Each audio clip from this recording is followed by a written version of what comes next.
নমস্কাৰ আপোনালোক সকলোকে প্ৰথমতে চেনেলটোৰ নতুন ভিডিঅ'টা মাজলৈ স্বাগতম জনাইছোঁ।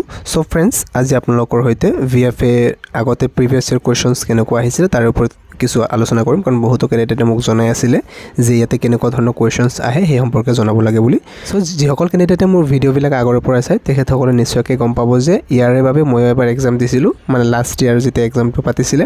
সো কেনেকুৱা ধৰণৰ কুৱেশ্যনছ আহিলে কিছু আইডিয়া মই তাতে কৈছিলোঁ, আপোনালোকৰ সৈতে শ্বেয়াৰ কৰিছিলোঁ। ইয়াতে পাৰ্চনেলিটি এছেছমেণ্ট টেষ্ট অৰ্থাৎ যিটো পেট এক্সাম লোৱা হ'ব সেইটো তেতিয়া আপোনালোকৰ ইয়াতে পৰিচয়টো বিচাৰিব, সুধিব যে আপুনি কিবা কৰি আছে নে আৰু কিবা মেজৰ ছাবজেক্ট আছে নে নাই এইবিলাক সুধিব। তাৰপিছত আপোনাৰ যদি কিবা মেজৰ আছে ছাপ'জ, তেনেহ'লে আপোনালোকৰ তাৰ পৰা কুৱেশ্যনবিলাক বেছিকৈ সুধিব। যেতিয়া মই ইয়াতে দিছিলোঁ মোৰ মেজৰ আছিলে ডিগ্ৰীত জুলজি, চ' যেতিয়া মই কৈছিলোঁ তেখেতসকলে মোক ইয়াৰ ওপৰতে বেছ কৰি কুৱেশ্যনসমূহ সুধিছিল। তেতিয়া এই কুৱেশ্যনটো কোৱাৰ লগে লগে ফাৰ্ষ্ট কুৱেশ্যনটোৱে মোক এটাই সুধিছিলে যে who is the father of zoology. তো জুলজিৰ ফাদাৰ বুলি সোধোতে তেতিয়া মই জানিছিলোঁ এনচাৰটো কৈ দিলোঁ, মই এৰিষ্টটল বুলি কৈ দিলোঁ। চ' এৰিষ্টটল বুলি কৈ দিলোঁ। তেওঁ সুধিছিলে আমাৰ যিটো সমষ্টি আছে তাৰ MLA নাম কি আছিল। তাৰপিছত ইয়াৰ ফুল ফৰ্মটো সুধিছিলে। এইটো আমি সকলোৱে জানো যে মেম্বাৰ অফ লেজিছলেটিভ এছেম্বলি। গুৱাহাটীৰ যিখন এইমছ আছে তেতিয়া নতুনকৈ প্ৰতিষ্ঠিত হৈছিলে, নতুন যেতিয়া ইয়াৰ এক্সামটো লোৱা হৈছিলে। চ' ইয়াৰ ফুল ফৰ্মটো সুধিছিলে। আপোনালোকে সকলোৱে এইমছৰ ফুল ফৰ্মটো জানে, all Indian institute of medical science. তাৰপিছত IITৰ ফুল ফৰ্মটো সুধিছিলে, ইণ্ডিয়ান ইনষ্টিটিউট অফ টেকন'লজি। আৰু এইবাৰ আৰু এটা কুৱেশ্যন সোধাৰ নিশ্চয়কৈ চান্স আছে বুলি মই ভাবোঁ, কাৰণ IIM এইটো অসমত স্থাপিত হ'বলৈ গৈ আছে। আৰু ইয়াতে ইণ্ডিয়ান ইনষ্টিটিউট অফ মেনেজমেণ্ট এইটো কুৱেশ্যনটো সুধিব পাৰে, কাৰণ কাৰেণ্ট এফেয়াৰ্ছৰ ওপৰতো ফ'কাছ কৰে। আৰু বেছিকেলি আপুনি কোনটো বেকগ্ৰাউণ্ডৰ হয়, আপুনি যি কিবা কৰি আছে নে আপোনাৰ ওপৰতে মানে কুৱেশ্যনবিলাক বেছিকৈ সুধিব। প্লাছ ছায়েন্সৰ কুৱেশ্যন জিকেৰ কুৱেশ্যনটো ইয়াতে থাকিবই। আৰু কুৱেশ্যনবিলাক বাকী কেণ্ডিডেটৰ লগতো প্ৰায় ৰিপিট কৰি সুধি থাকে। বেলেগ কেণ্ডিডেটৰ পৰা কুৱেশ্যনসমূহ লৈছোঁ, আপোনালোকৰ সৈতে ডিছকাছ কৰি আছোঁ। চ' ইয়াতে কুৱেশ্যন আৰু এটা সুধিছিলে যে পাৱাৰ হাউচ কোষৰ শক্তিৰ ভঁৰাল বুলি কাক কয়, পাৱাৰ হাউচ অফ চেল। আৰু আপোনালোকে এইটো আমি সকলোৱে জানো মাইট'কণ্ড্ৰিয়া কোৱা হয়। নেক্সট, হোৱাট ইজ ফটোচিনথেচিছ, সালোক সংশ্লেষণ কি এইটো সুধিছিলে। আৰু আমি সকলোৱে জানো যে ফটোচিনথেচিছ এনেকুৱা এটা প্ৰচেছ যাৰ দ্বাৰা মানে কি গ্ৰীণ প্লেণ্টছ বা এলগি মানে সেউজীয়া উদ্ভিদসমূহে বা এলগি যিবিলাক আছে শেলাই সেই আৰু কিছুমান বেক্টেৰিয়াই কি কৰে ছানলাইট ইউজ কৰি মানে সূৰ্যৰ পোহৰ মানে ব্যৱহাৰ কৰি নিজৰ খাদ্য প্ৰস্তুত কৰে। আৰু যিটো আপোনালোকৰ ছানলাইট আৰু গ্ৰীণ পিগমেণ্ট ক্ল'ৰফিল এইটো ইউজ কৰি ইয়াতে কি কৰে কনভাৰ্ট কৰি দিয়ে এইবোৰ কিহত গ্লুক'জ, ইয়াতে গ্লুক'জ আৰু লগতে অক্সিজেনলৈ পৰিৱৰ্তন কৰে। আৰু ইয়াকে ফটোচিনথেচিছ বুলি কোৱা হয়।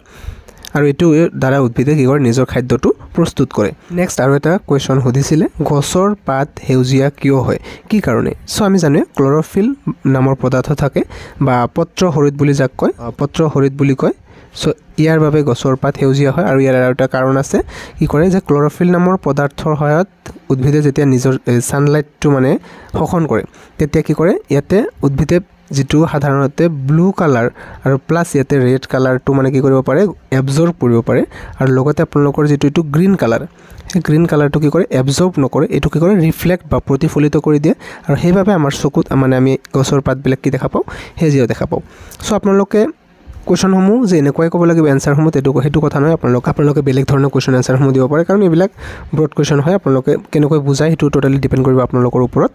তাৰপিছত শক্তিশালী, ইয়াতে মানেটো ভুল হৈছে, শক্তিশালী এচিড দুটাৰ নাম ক'ব দিছিলে। চ' ইয়াতে আমি জানো HNO3 ইয়াক নাইট্ৰিক এচিড বুলি কয়, H2SO4 এইটো শক্তিশালী এচিড হয় মানে ছালফিউৰিক এচিড, লগতে HCl মানে হাইড্ৰক্লৰিক এচিড এইবিলাক শক্তিশালী এচিড হয়। চ' ইয়াৰ দুটামান নাম ক'ব দিছিলে। নেক্সট আৰু কৈছিলে যে কোন অংগই হজম আৰু পিত্তৰস তৈয়াৰ কৰাত সহায় কৰে, which organ helps in digestion and bile producing, ইয়াতে হিউমেন বডিত।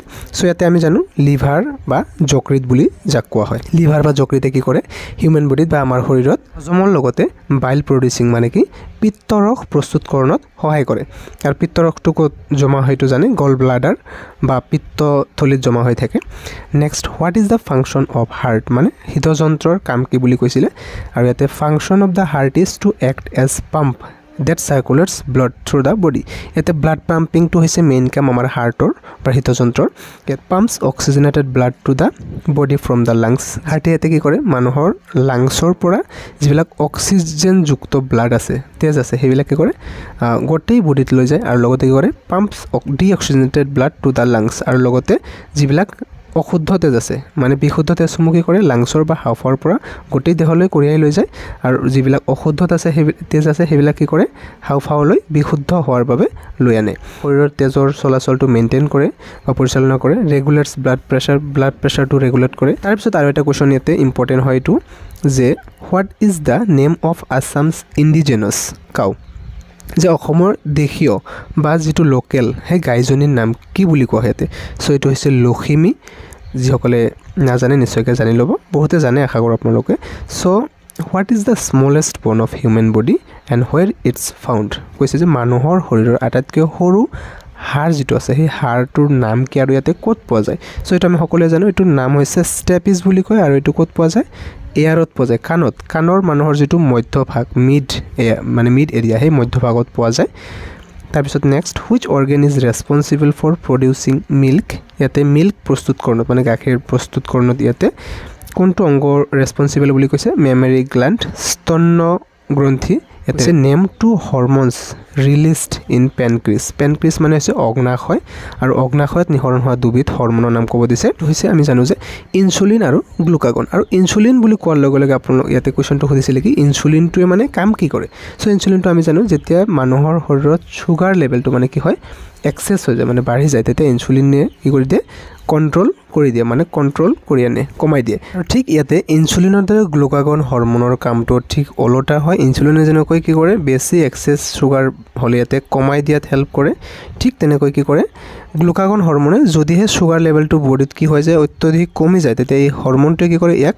ঠিক মাত্ৰাত বা বঢ়াই ল'বলৈ হেল্প কৰে চ' ইয়াতে মই অকল ছায়েন্সৰ কুৱেশ্যন আলোচনা কৰিলোঁ জিকেৰ কুৱেশ্যনো সুধিছিলে কিছুমান আৰু লগতে আপোনালোকক ভিডিঅ'টো কেনেকুৱা পালে জনাব নিশ্চয়কৈ আৰু নেক্সট ভিডিঅ' এটাত আপোনালোকৰ সৈতে জিকেৰ কুৱেশ্যনখিনিও আলোচনা কৰিম লগতে ইয়াৰ লগত ছায়েন্সৰ কুৱেশ্যন আৰু কিছুমান আছে সেইসমূহ আলোচনা কৰিম ভিডিঅ'টো নিশ্চয়কৈ লাইক এটা কৰি ৰাখিব যদিহে ভাল পাইছে আৰু নিজৰ ফ্ৰেণ্ডছৰ সৈতে শ্বেয়াৰ কৰিব পুনৰ লগ পাম নতুন ভিডিঅ' এটাৰ মাজলৈ থেংক ইউ